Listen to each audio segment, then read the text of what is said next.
Hello! Today I'd like to talk a little bit about squash and stretch and what it can do for you. It's a familiar term in animation and most people know it from their first exercise, the bouncing ball. But squash and stretch is not only useful for squishy and soft objects like a bouncing ball, but the whole principle can be in animation applied to anything, even rigid objects, to simulate movement, impact, to emphasize motion, to even anticipate motion sometimes. And I think it's also very useful with character animation. And it can save you some work because you can kind of simulate or fake animation where there isn't really much happening apart from squash and stretch, but it still looks natural. That's another issue with puppet animation when you use rigs and bone structures which are rigid in and by themselves, but you don't want them to be so stiff because then it looks mechanical. You feel this disconnect. It's just this computer created thing. And that's when you want to apply squash and stretch to your rigs as well, so they feel more organic, softer. They feel like, oh, this is a breathing, living thing. And I can show you a few examples here. First of all, so this is the scene I guess you've seen a few times, which uses squash and stretch in 3 places in the first few seconds actually. Let's see if you can spot it. Bills, bills, bills. They're gonna cut our electricity off. It's almost 4 places actually. I'm going to go again. Bills, bills, bills. They're gonna cut our electricity off. Dad. And another squash and stretch. Okay, let's go one by one. Let's look at Frank first of all. And there's of course, I've still got the window open. It's very hot. I don't have an air conditioner in here and I can't run the fan because that would mess up my mic. So you will hear, I think you can hear the police and the fire brigade. Anyway, gives it a bit more Tokyo, big city vibe, I guess. So Frank here builds, and now just before he jumps up, squashing. And that is one way to create anticipation. So movement draws your attention. It's one of the biggest attention drawers for humans, right? Color is one, other things, but movement is really like you're gonna, if there's a static screen and something starts moving, you boom, you look at it. So I want the viewer to look at Frank, and that's why I start squashing him. Also, I want them to look over in time so you can see the actual motion, which is afterwards when he stands up. It's important. So you create this anticipation. If some bigger motion happens, most cases you have a motion that makes you anticipate. Like before you jump, you squat, right? Before you jump, you don't just go out of the straight stance and suddenly jump. No, you go like squat and then boom, you jump. Same here, he goes damn and goes up. Okay, so squash the guy, Bills, bills. raising his arms, squash the guy, and then he jumps up, and then now I stretch him because he overreaches the target and goes and bounces kind of back to his unstretched state, whatever you want to call that. So squash, stretch, back to normal. There's already three things going on here. Squash, and it feels more natural than just a static, like he stands up and it stands there and like a robot, right? Okay, if you have noticed another thing that happens, Procella, when she turns her head, it's very subtle. There's a bit of squash going on here too. So several things going on. What I always do, or almost always do with head turns is, humans, when you have quick motion, when you move your head very quickly, you tend to blink and you don't tend to stare wherever you are. Either your eyes stay in one place, you move your head and then the eyes move over. You know the pirouettes that ballet dancers do. If you look at them closely, you will notice that they keep their head also in one place. They do the pirouette in the last second, they whoosh, make a quick movement for the head so they don't get dizzy. Similar effect when you turn your head, that your eyes try to avoid scanning everything in the head turn, so you blink. Very often you blink. So for this quick moment when your vision goes all over the place, you just blink to avoid that confusion basically, and it's very natural. So when you have a head turn with your character, let them blink. Very natural. Another thing is when you turn your head, normally you don't go like a robot like this. You know, you don't turn. It's usually a bit perpendicular because of the joint in your neck and everything. So it's a bit of a motion that goes a bit like this, right? So what you want to do is either when you move the head, you do a squash and stretch, which kind of simulates that a bit because the head goes a bit smaller and wider and then back again. Or if you can, which I also use a lot, if you have a head tilt in your rig, the head tilt, if you don't know what it is going up and down. So not just the angle of the head, but the head tilt, like kind of looking upwards, which means your ears actually go down, your nose and eyes go up. The distance between your nose and your mouth grows a little bit larger in a head tilt because of perspective. And if you do your head tilt the other way around, as you can see, my ears go up, my eyes go down. Distance between nose and eyes seems to grow, or mouth at least. This distance here seems to grow a bit because of perspective. This distance shrinks a bit. So you want to, if you do a tilt, you have to move some parts of your head within of your face in relation to each other. So again, it's different than just the angle of the head bone. It's just this. Real tilt is like this. Again, perspective. You simulate perspective, of course. You could go all the way and have your nose and see the holes, but you don't have to go that far. It's just a little bit simulating that. And anyway, so if you do your head turn with a tilt, that makes it even more organic, which I actually do. I'll show you that later. So, okay, squashing. And actually, it's not only the head that I'm squashing here, it's also the torso that I usually squash. When I do squash and stretch with people, when I do a blink, sometimes I use a squash only on the head a little bit to emphasize the blink, if it's important, if somebody looks from left to right and doesn't turn the head, but that moving of the eyes is important. You want to squash the head a bit so people's attention is drawn to, oh, that person is just looking elsewhere. And then there's the last one. Electricity off. Dad. This is dad. And it's the third type of squash and stretch that I use a lot, is to emphasize speech. So you listen to the sentence and you figure out where are the strongest accents, and those ones you want to emphasize with squash or with stretch. You also listen to, does their voice go down or does their voice go up? General rule, if the voice goes down, you squash, and if the voice goes up, you stretch. So she says dad, so dad going down, so you squash. Dad. Right? Should have gotten Solar panels. Again goes down. Dad, we should have gotten solar panels. So these are the most emphasized words, and that's where you put them. Dad, you should have gotten Solar panels. With money. And he's another stretch. With what money? So squash notes. With what money? So again, you squash and stretch according to what people say. That is very important to sell the emotion, to get the point across, because the voice actor had a reason to emphasize these words and say them the way they did. You want to support that. You want to support their acting, and if you can, even not improve upon. You kind of how do you call this? You want to even sell that action, sell that emotion even better by supporting movement and gestures and what else. But always make sure you don't work against what the voice actor has been doing there. Otherwise there would be this disconnect, it wouldn't work. Another example, squash and stretch. Here is one. There's this camera pan, and then he just closes the door. And there's already this.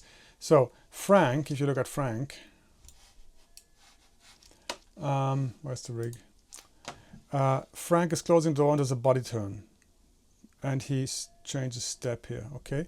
And as you can see here with this stepping over, it's like he goes step and down and up. You always have this like bouncy thing. So if you take a step up and you land on your foot, you don't just land and you're static there. When you land, normally it's always this overshoot. So you land and you bounce back a bit. If I move my hand quickly and I stop it, it's not going to stop in place. Even if you do slow-mo on this one, you would see that my hand goes boom and bounces back a bit. And to emphasize that, you don't want to have the hip go too far down. You just use a squash and stretch on the body as well. So that emphasizes that motion. So he goes, steps on the floor, and as you can see, I'm actually going to switch the camera movement off. That's just a bit confusing. Okay, no camera movement now. He steps on the floor, hip goes down, just a tiny bit. Actually not at all in this case. Just a bit here, and then bounce. Okay. Oh, good morning. And the oh. So now another stretch. Good morning. And here too, he does a squash and stretch with the whole upper body here.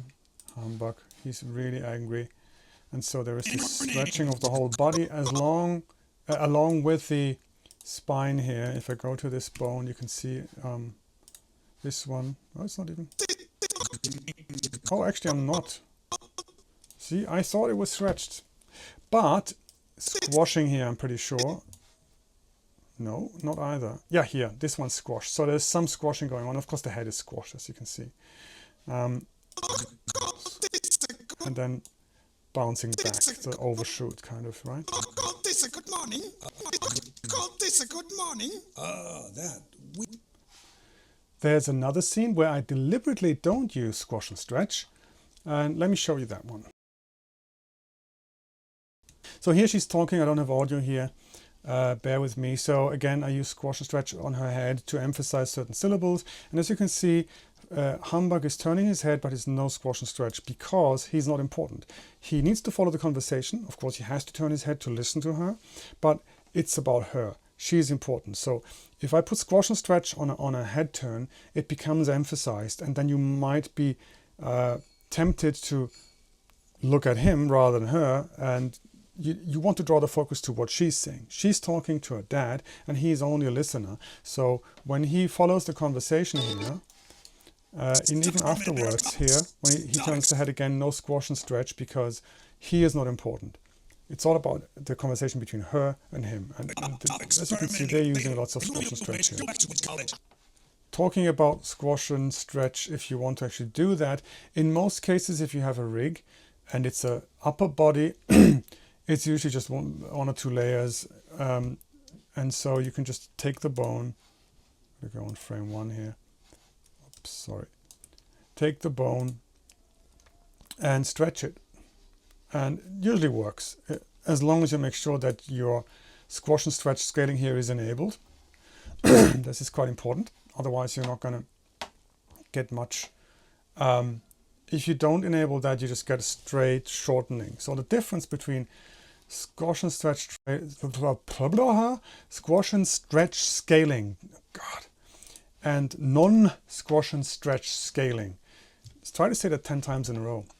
I can just illustrate the point here. So this is the head layer. If I just scale it normally, it's this. So it seems like the volume is changing. When I reduce the height, the head overall seems to become smaller. And then when I increase the height, the head overall seems to become much larger. So that doesn't really work. That just feels very unnatural. And if you want to do squash and stretch scaling on folders or layers, you can simply just go and hold shift and use the scaling thingies here. And what it does then is actually it increases the width by the same amount it decreases the height. So the volume of the head seems to stay more or less the same. So that feels kind of more natural. At least the scale seems to be not off. And this is squash and stretch scaling. So you could just do that in the animation, just scale the head folder while holding shift.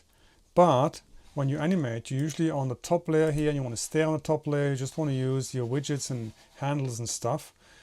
So I prefer to just use bones for that. Now the problem is, of course, with the body, as I said, no problem. Squash and stretch just works just fine. With the head, there are lots of parts and there are some invisible bones here. So if I do this with the head here, see, it goes totally whack and weird. Doesn't work. So I just make a smart action. I call this squash here next to the head. And if I go in there, you can see all I do really is actually do the squash and stretch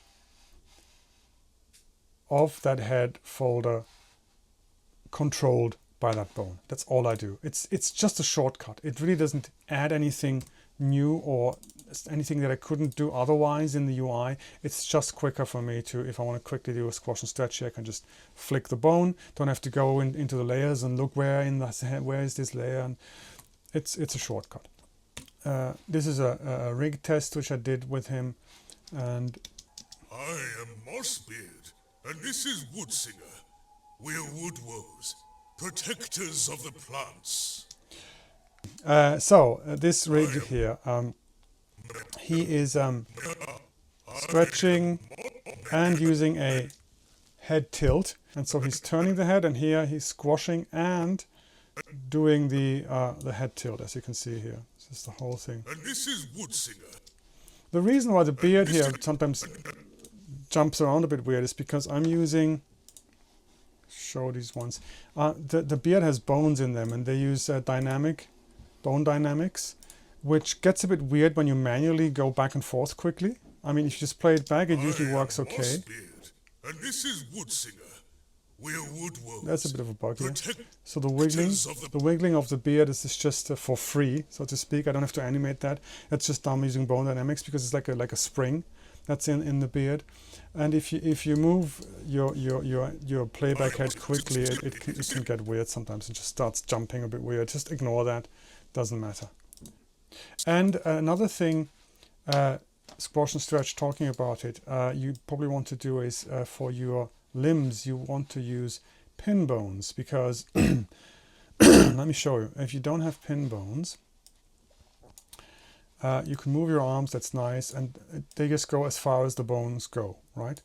So this is where the movement stops. If you use pin bones, there's two advantages to using pin bones, and that is simply you can actually, if you enable IK stretching, and this is different from squash and stretch, by the way, you got to know this. So IK stretching means it will allow you to stretch the bones beyond their actual length to a certain degree. I set it to 130%. That again is up to you how much you want to stretch it. So it can get very comical if you want to have an arm go like rubber all the way, 200%, whatever. But that would only stretch them, so only make the bones longer. If you then also enable squash and stretch scaling, it also, at the same time, when you stretch the bone, it makes it thinner, and when you squash the bone, it makes it thicker, which I don't do for the arms because otherwise it gets really complicated with the joints because they might not line up anymore. And the other problem is I use the scaling of bones a lot to simulate perspective. And there you don't want to have the squash and stretch so the arm suddenly getting thicker, because the idea is it's this perspective. It just foreshortens, and that's all. So that's why I don't use squash and stretch scaling on the limbs normally, but I use IK stretching because again you have this comical effect of if when you go or like with the legs, for example, here you can, so bones stretch to a certain amount, and it just makes it more comical, more organic as well. So it feels much more organic this way when he jumps, for example, than just having him without the stretching, having this stiff kind of robotic movement. Again, you want to avoid your rigs to look like rigs. You want to avoid your rigs to look like robots that are just completely rigid and stiff. And that's why you implement all these squash and stretch to make it feel organic too. And one more thing I want to show you. I mentioned before that I don't do 360 rigs because you can just flip between the front and the back rig. I do this twice here. It's not perfect, honestly. I think it could be done better, but it works just about. And one way of trying to sell that motion is what I call follow through. So I flip from the front to the back rig of Frank. And I do this with squash and stretch as well, and I keep the squash and stretch motion going to follow through to make the overall motion and the flip between the front and back rig of Frank less harsh. So it feels like more organic. It feels like this is one movement, and you can sell that he's just turning around rather than you're flipping just things a bit. But take a quick look here. All right, that's why. Listen, Priscilla. That's why. Listen, Priscilla. So he's stretching, and then he's going back, bouncing back. So it feels like it's one motion. It's a bit abrupt. I have to admit it's not perfect, but listen, Priscilla. For most purposes it's fine. So you just switch here. You just make sure for continuity that your body is mostly the same stance, same hand shapes. So this hand stays open. This one stays the fist, and then he goes back. Yeah, he moves back here. Rich people. We broke ass cat. And again, People. he goes, stretches the body, and follows through. So there's this squash, stretch, and going back. this is mostly what I want to show you about squash and stretch. So let's go back again. Squash and stretch helps you to make your rig feel less rigid, feel more organic. Especially with puppet animation, this is a thing that is a problem, that it feels often very static, because the movement has to be natural. You have to simulate also perspective by foreshortening your arms. So, whoops, let's go this thing away.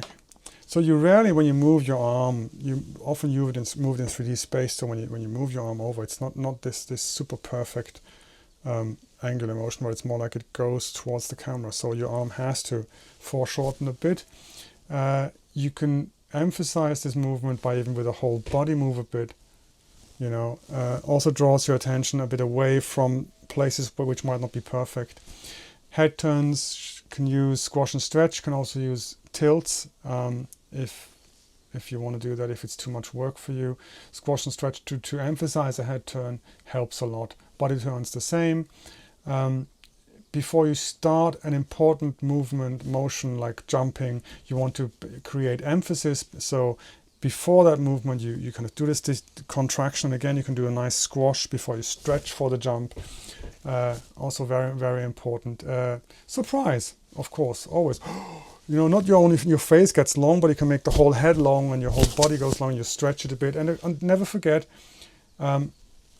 any movement that is abruptly stopping does the overshoot. So when I stop my fist abruptly, even with this video, if you go slow motion, you'd see my fist going a bit over the target, going a bit back, so you overshoot. Again, you can simulate that with squash and stretch a bit, so that you have your squashing and it then bounces back to the normal length. Don't forget to move your bones back to 100% length once you've done the squashing and stretching.